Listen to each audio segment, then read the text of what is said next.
Hello, everyone. My name is Doc Holliday. I wanted to come to you and talk to you about the coronavirus and the fact that the government is trying to convince people to put their kids into school or enroll their kids in school during the fall semester when we have this raging inferno of coronavirus that is decimating our municipalities.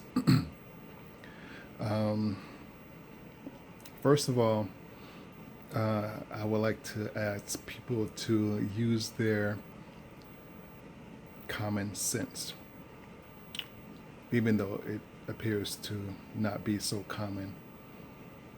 But we have to realize, as I said in the video a couple of days ago, that our government, the current government, um, or I should say, yeah, the current government in there, and which is the Trump people and their party, the Republican Party, um, you know, they basically don't care about the American people anymore.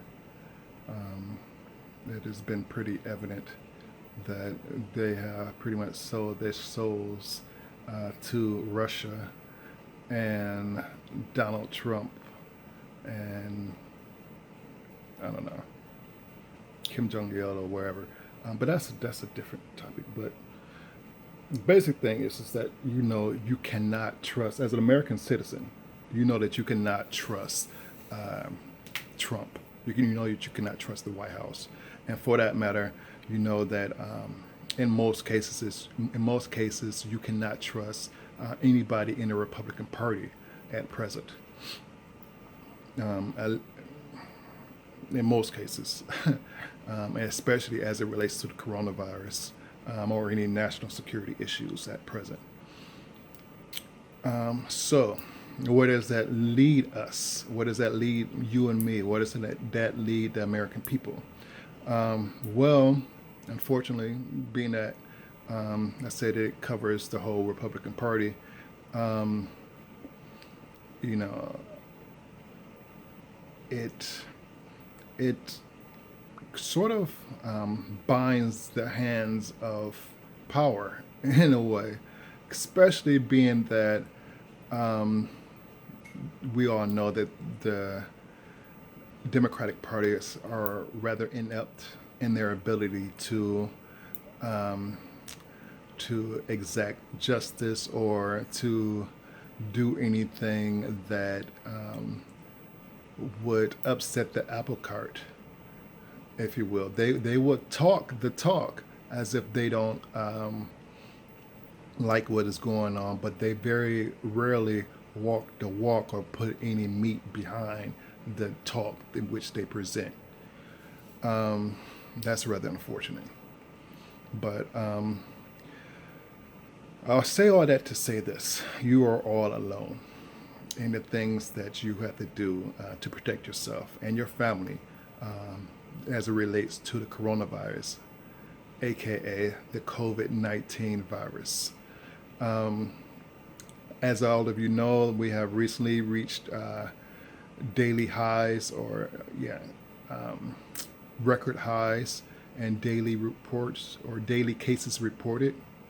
I think the last daily high was like 67,000 or something like that for a day being reported, with some 15,000 or so being reported in the state of Florida alone. Um, as you know, those are very high numbers. Um, those are numbers that should not be the case, but they are where they are. And being that they are where they are, it clearly illustrates that the U.S. does not have a handle um, on protecting its citizens from this virus and eradicating this virus. So it would beg to wonder then why would said citizens trust the government again when it comes to giving recommendations, not only for the coronavirus, but also as it relates to having our kids attend school with the coronavirus surging, ravishing our country as present? I'm sure all of you are seeing like the different, what's her name, Betty DeVos, on TV, and a lot of different Trump administration officials on TV trying to say that that everything will be safe for students to return this year. That you know that such and such agency recommends that the most important thing is for students to go to school, um, as if you know irrespective of the virus going on right now, um, which is hilarious.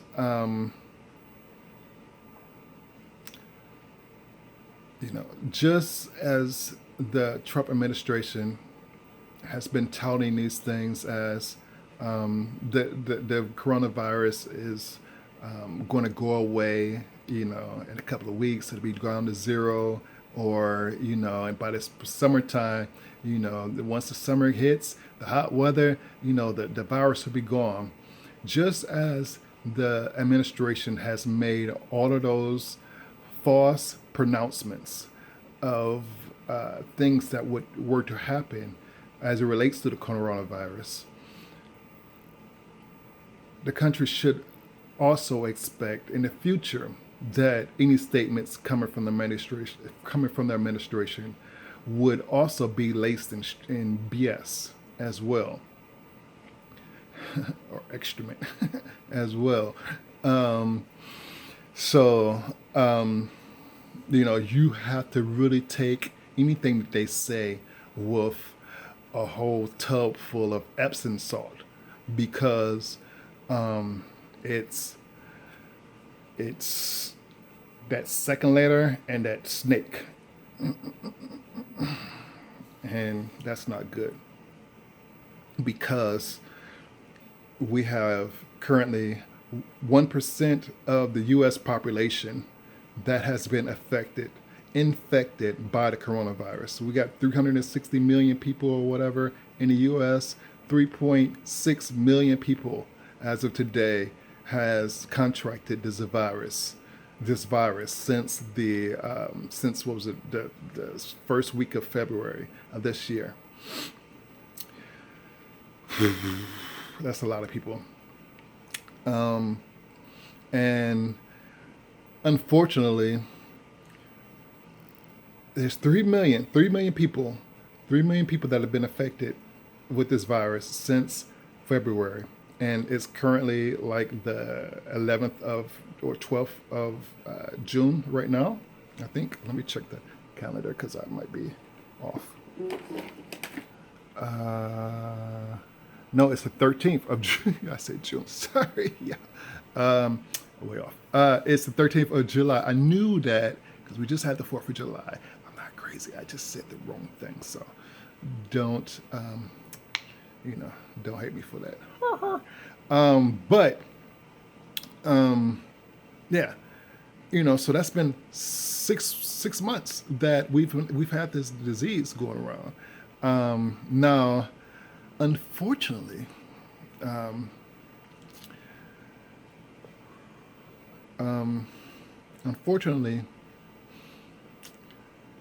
we are going to possibly have about 14 million people come down with this virus by the end of the year.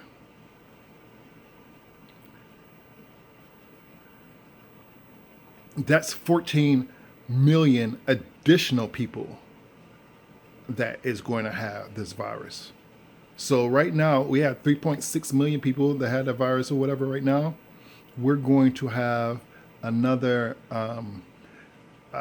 14 million people added to the rolls of this virus by December. Our total numbers should be about 12 million or so right around election time, which is a lot. There's no ifs, ands, or buts about that. There's a lot of people that is going to have it, and it doesn't have to be that way, and it will be probably that much more. It would be a lot more people infected if the schools were to be let open. If schools were to be let open, it's you might as well say the whole all of America is going to have the disease if we were allowed the schools to be open. Because right now, like I said, it's July the 11th was. Sorry, the 13th. Right now it's July the 13th. So again, we're probably going to have, if the schools open up at the end of August, before schools open up, we're going to have another 3 million people have this disease. At least another 2 million people, close to 3 million people are going to have the disease. So right now we have 3.6. So you could look to have at least 6 million people that's going to have this disease by September 1st. It's way too many people to consider having open up schools. So I want everyone to get that in their head, that schools should not open up. You have so many people that are at risk. Number one, you have people with that are at risk of or being that they have pre-existing conditions. So of course those people won't be able to go. And the thing is that in schools, it's not like the students are going to be tested every day, or every other day, or every week, or even every other week. That's not going to happen. So, it's going to be a lot of times where those students are going to be passing along that virus, and it's just going to be a silent killer, and nobody is going to be aware of it until the infection spreads beyond a point of containment. And the number one reason why is because, especially in children, they are very much asymptomatic in terms of their when they have COVID. So, and then with them, a lot of parents don't know that the kids have even had the disease until they develop something which is called Kawasaki disease. So you would have kids that would not only go through the phases of 14 days of pre-symptomatics or whatever for the normal person, but they will also go through the 3 to 6 weeks or whatever of however long you have the virus itself. So that's 2 months of virus that is going on from one child that is circulating throughout the schools, and no child is going to be able to social distance himself from his neighbor. I don't care how stringent the school experience is. It's absolutely impossible for schools to maintain a 6 feet distance between each of the classmates and the teachers and everything. I mean, it's absolutely impossible. It's ludicrous to think this. In addition to that, as we all know, many of the schools that we have throughout the U.S., they don't have adequate ventilation, so adequate airflow, and we had to do the maximum of things to protect our children from receiving this disease.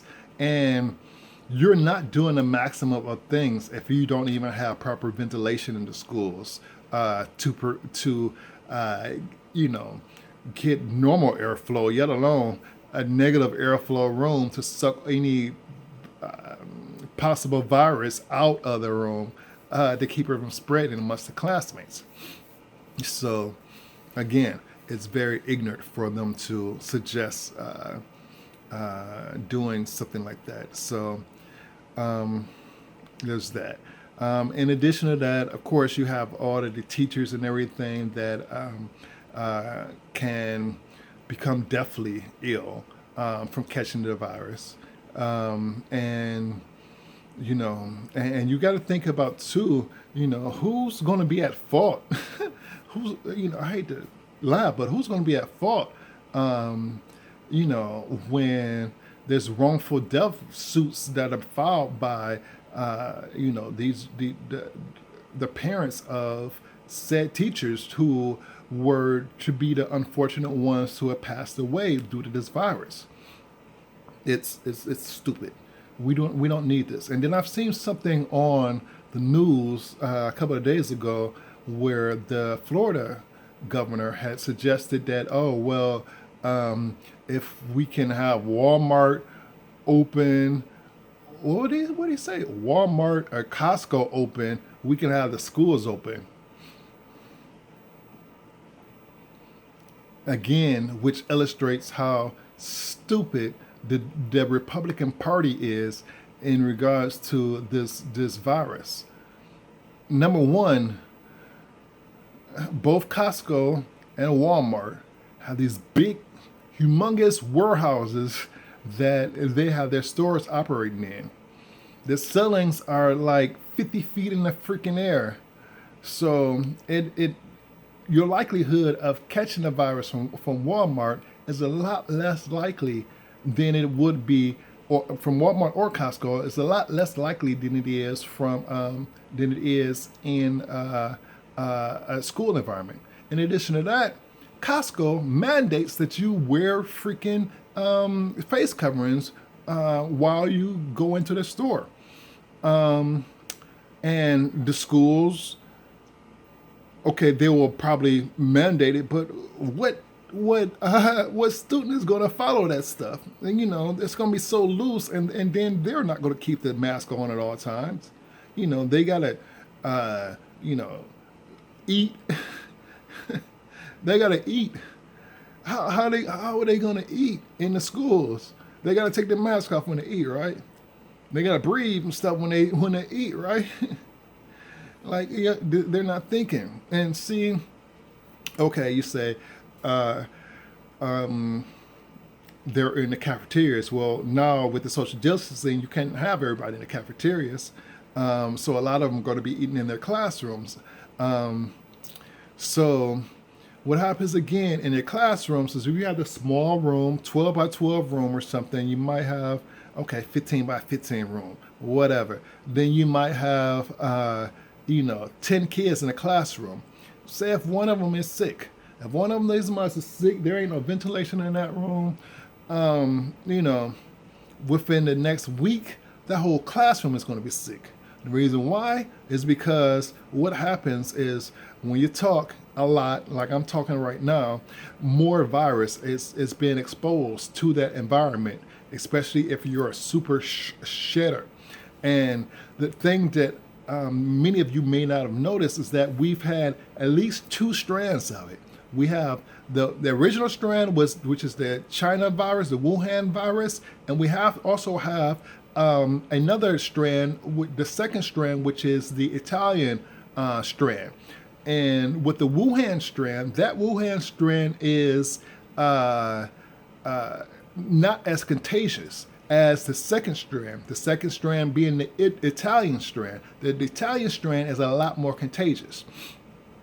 I actually think that there has been a third strand that has been developed in the US, and it's even more contagious than the freaking Italian strand because people are getting it like hotcakes. Like, I don't know, like, what's the deal?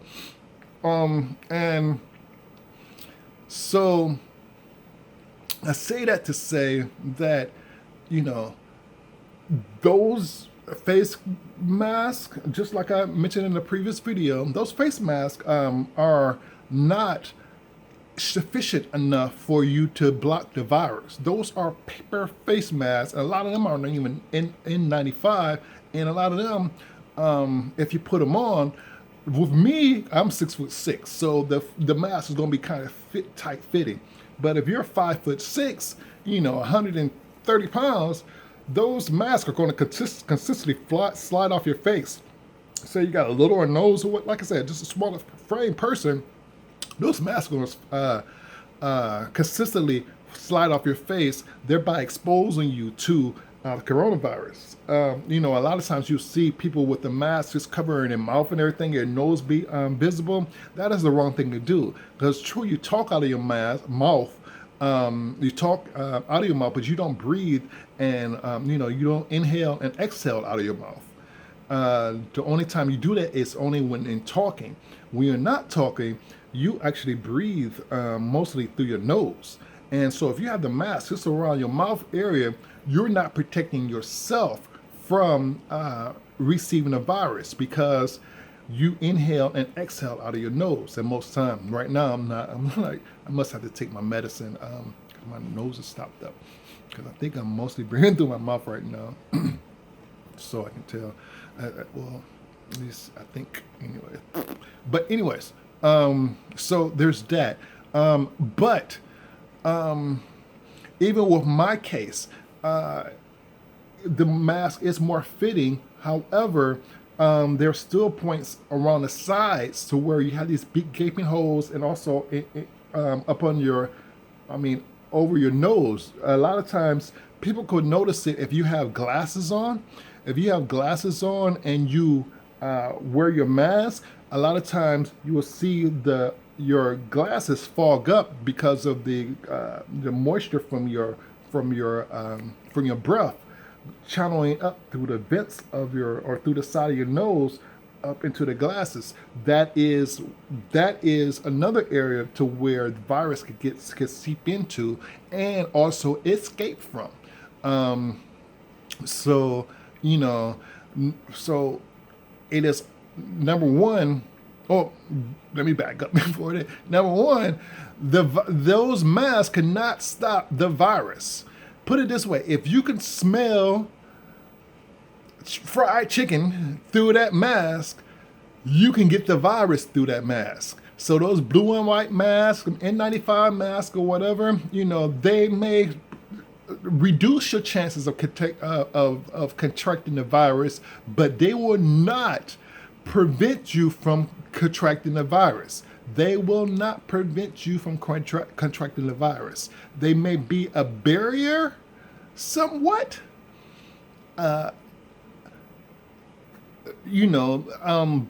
they won't stop it just because of those access points that I mentioned before, with the ventilation on the sides and in there. Plus, if it's not an N95 mask, the holes or the sheathing, the paper that is used to make the mask is not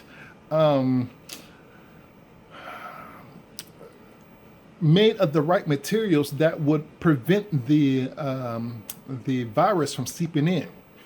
So I would recommend everyone to upgrade their mask to a mask like the one I have here, the one that's going to actually cover your mouth and nose, like this here. It's going to seal over your mouth and nose, and you're not going to be able to smell anything, and smell or taste any kind of odors or anything. Now, this particular one, This, I think, is sort of like the N95 version, maybe something like that. But I'm actually even stepping this up. I'm actually want to get one that's even like gonna block all kind of stuff. I'm gonna show you that one next week. Hopefully, it will probably be the week after next because it takes a couple of weeks after you order this stuff. I mean, this thing right here took me 2 months when I originally ordered for it to get here because I ordered it like a while ago, even before like the George Floyd murder. I had bought my mask because I figured I was going to have it for protesting or something. From I got my cues from the Hong Kong protest earlier this year. I was like, yo, let me get my stuff together. But so yeah, you want to have that. Oh, in addition to that, you also want to have protection for your eyes as well.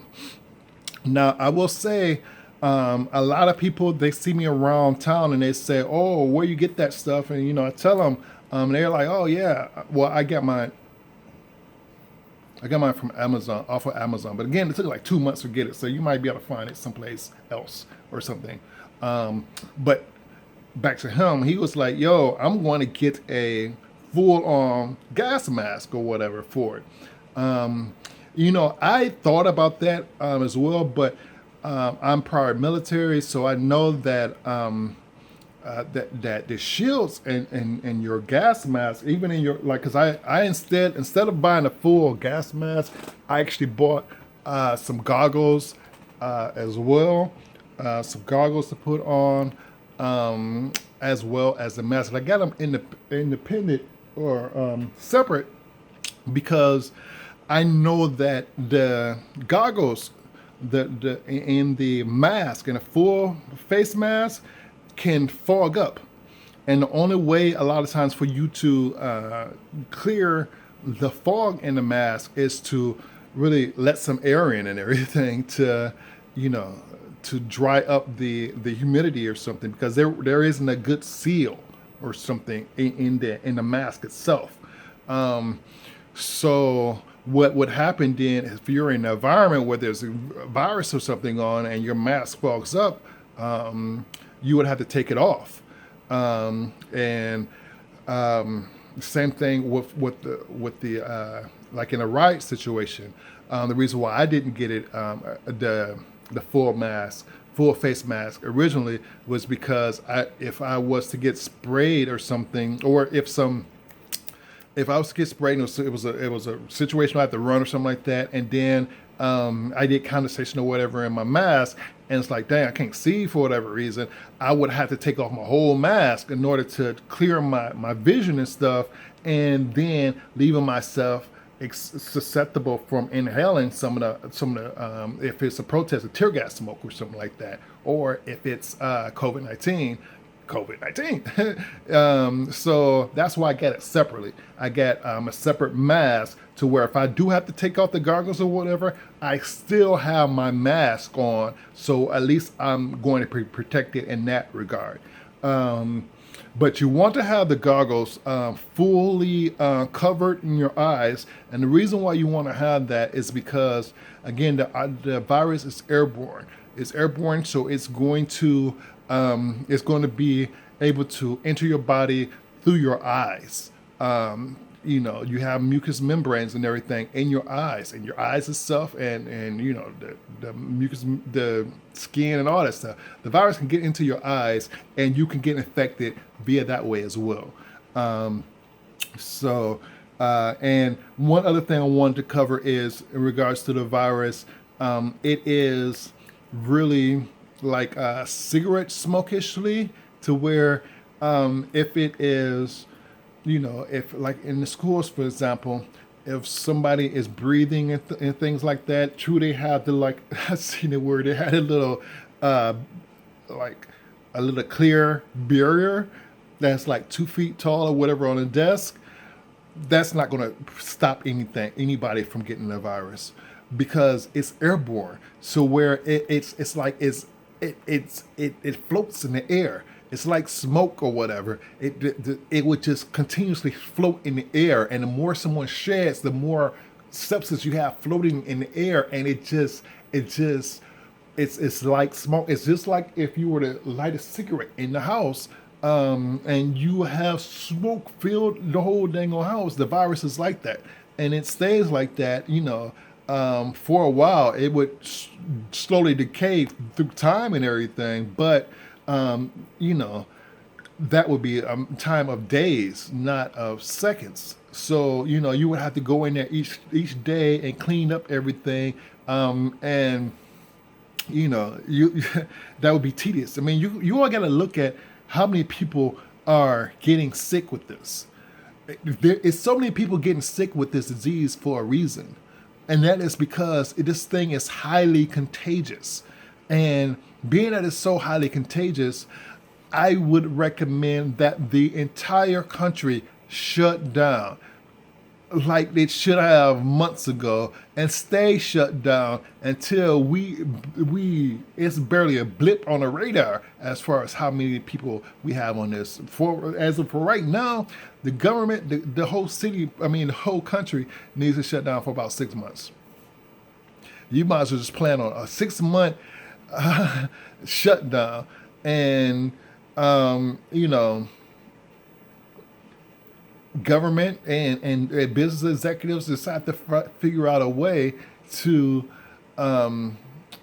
try to make industries work, to make things work up. I give you a case in point, and as to how that stuff don't work. Remember the poultry workers in, like, I think it was Arkansas and Georgia, maybe some other states as well.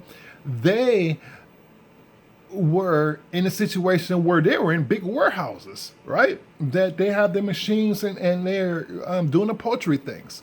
So they had PPE, and they also had the barrier shields and everything between each person's workstations. And what happened when in those workstations? As soon as